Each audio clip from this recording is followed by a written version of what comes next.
Cess వెలుగునివ్వాల్సిన సంస్థ కానీ అవినీతి చీకట్లో కూరుకుపోయింది. ఏళ్లుగా సేవలందిస్తున్న సెస్ ను అక్రమాల అడ్డాగా మార్చారనే ఆరోపణలున్నాయి. చివరకు సంస్థ లైసెన్స్ కూడా రెన్యువల్ కాలేదు. 10 ఏళ్ల బీఆర్ఎస్ పాలనలో దశాబ్దాల సెస్ ఘనతను భ్రష్టు పట్టించారనే విమర్శలున్నాయి. సెస్ ను ప్రస్తుతం ఎన్పీడీసీఎల్ నడిపిస్తోంది. అవినీతి సంగతి తేల్చి సెస్ నిలబెట్టాలని కొందరు, పూర్తిగా ఎన్పీడీసీఎల్కే ఇవ్వాలని మరికొందరు డిమాండ్ చేస్తున్నారు. సెస్ అవినీతి ఇప్పుడు హైకోర్టు మెట్లెక్కింది. సెస్ పై V6 స్పెషల్ స్టోరీ.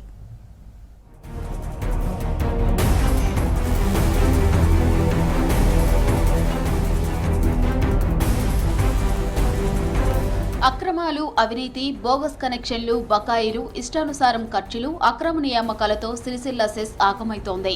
100 కోట్ల అవినీతి, 100 కోట్ల బకాయిలతో సెస్ పరిస్థితి పూర్తిగా నష్టాల్లో కూరుకుపోయింది.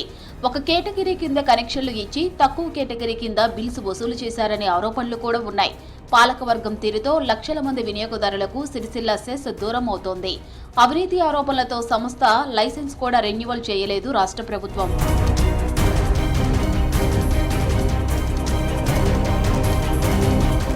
లైసెన్స్ రెన్యువల్ కాకపోవడంతో సెస్ కార్యకలాపాలు పూర్తిగా ఎన్పీడీసీఎల్ పరిధిలోకి వెళ్లాయి. ప్రతి 5 ఏళ్లకు సెస్ లైసెన్స్ రాష్ట్ర ప్రభుత్వం రెన్యువల్ చేయాల్సి ఉంటుంది. 2021లో సెస్ లైసెన్స్ రెన్యువల్ అయింది. గత ఏడాది రెన్యువల్ కావాల్సి ఉన్న అవినీతి ఆరోపణలతో రాష్ట్ర ప్రభుత్వం రెన్యువల్ చేయలేదు. సెస్ లో అవినీతిమయం దండుపాల్యం ముఠ అన్న చోరబడ్డది. 10 ఏళ్ల క్రితం మరి కేటీఆర్ అనే ముఠ అన్న చొరబడి సెస్ ను పూర్తిగా విచ్ఛిన్నం చేసి అవినీతిమయం చేసి వేలాది కోట్లాది రూపాయలు దుర్వినియోగం చేసే ఒక ముఠా అన్న చొరబడి ఈనాడు ప్రజలను, రైతులను అమేమయం గురి చేస్తా ఉన్నది.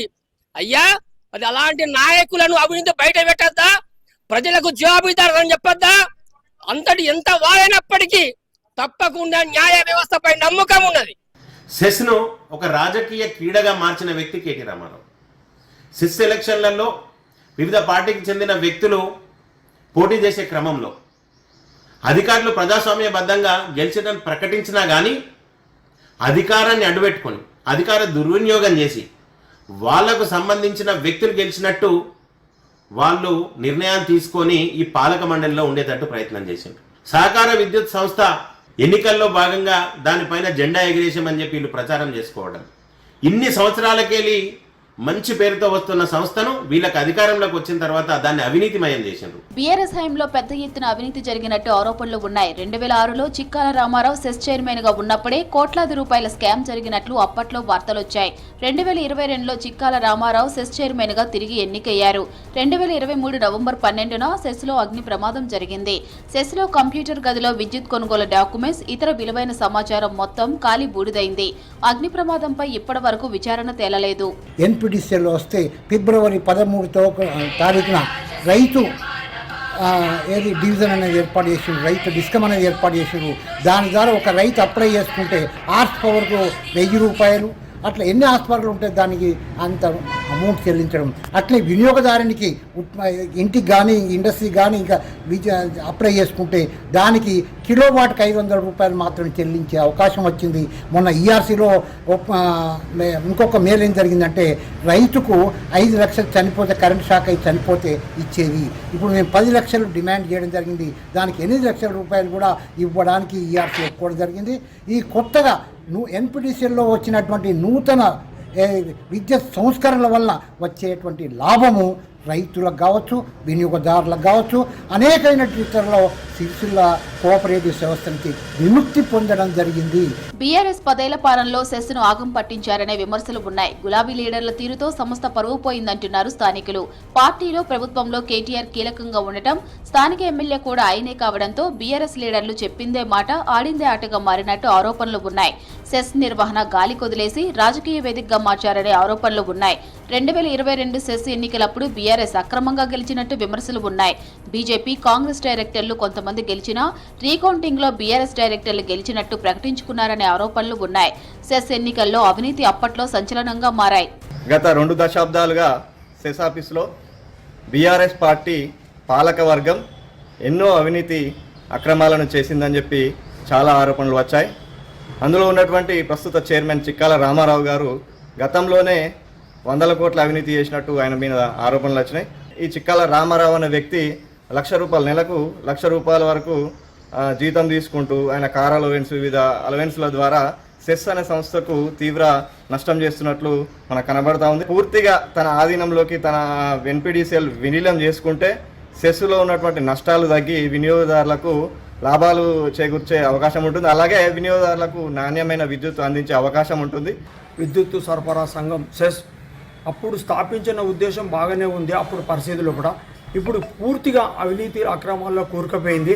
ఎందుకంటే ఇలా చైర్మన్ కానీ డైరెక్టర్లు కానీ వాళ్ళ జీతాలు తీసుకుంటూ పోతూ విలాసవంతమైన జీవితాన్ని అనుభవిస్తున్నారు. ఇవాళ నిన్న ఎన్పిడిసిఎల్లకు చేయంగానే వెంటనే అన్ని ఆన్లైన్ సిస్టమ్ చేసింది. ఒక రైతు కానీ ఒక వినియోగదారుడు కానీ సెస్కు రాకుంటేనే బయట మీ సేవదారు అప్లై చేసుకునే పరిస్థితి వచ్చింది. ఇవాళ కోట్ల రూపాయలు బాగున్న సెస్ అంటున్నారు గవర్నమెంట్.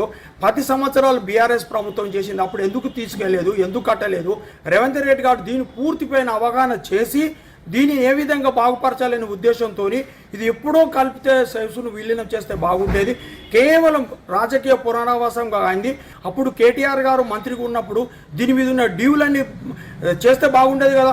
ఇప్పుడు డ్యూలే ఆసుకొస్తున్నారు. ఈ ప్రభుత్వం చేసినట్టు ఈ ప్రభుత్వం కట్టనట్టు వస్తుంది. కాబట్టి ఏమాత్రం నిజం లేదు. కేంద్ర గ్రామీణ విద్యుత్తీకరణ సంస్థ 1969లో దేశవ్యాప్తంగా 5 గ్రామీణ విద్యుత్ సహకార సంఘాలను స్థాపించింది. దాంట్లో సిరిసిల్ల సెస్ ఒకటి. కాలక్రమంలో ఆ సంస్థలన్నీ ఉనికి కోల్పోయినా సిరిసిల్ల సెస్ తన సేవలను నిలబెట్టుకుని మంచి పేరు తెచ్చుకుంది. 1969 నుంచి సహకార రంగంలో స్వతంత్ర సంస్థగా సెస్ కొనసాగుతోంది.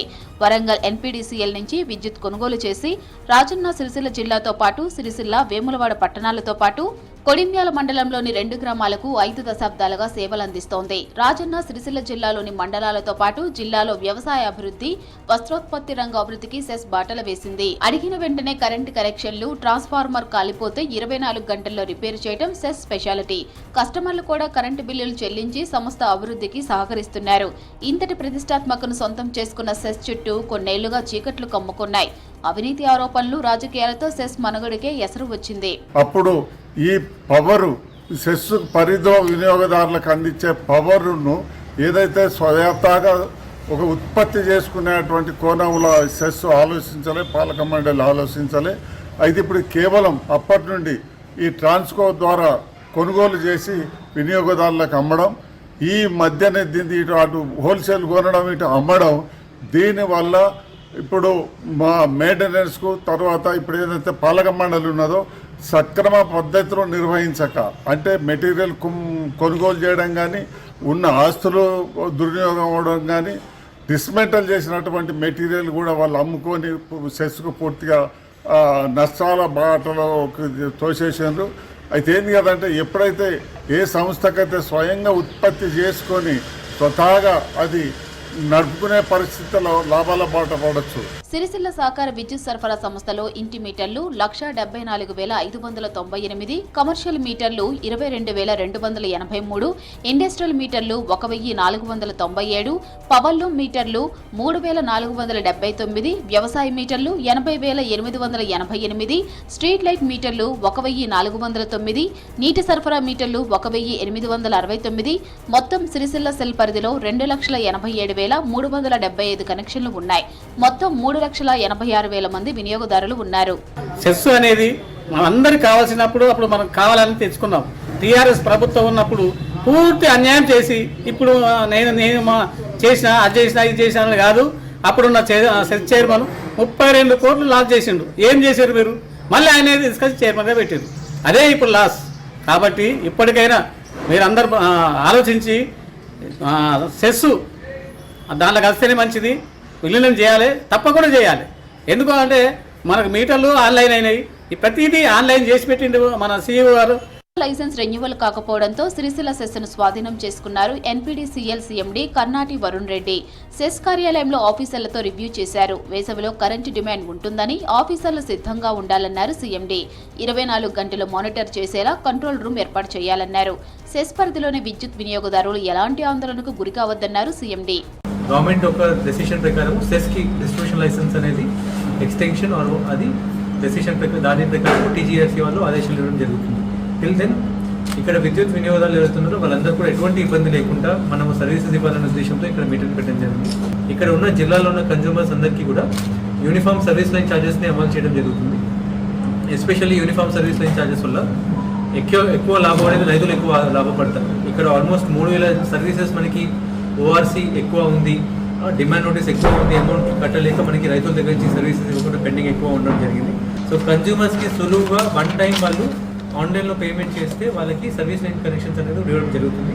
బీఆర్ఎస్ సర్కార్ హయాంలో పాలకవర్గం చేసిన అవినీతి అక్రమాలతోనే ఎంతో మంచి పేరున్న సెస్ కి చెడ్డ పేరు వచ్చిందని స్థానికులు ఆరోపిస్తున్నారు.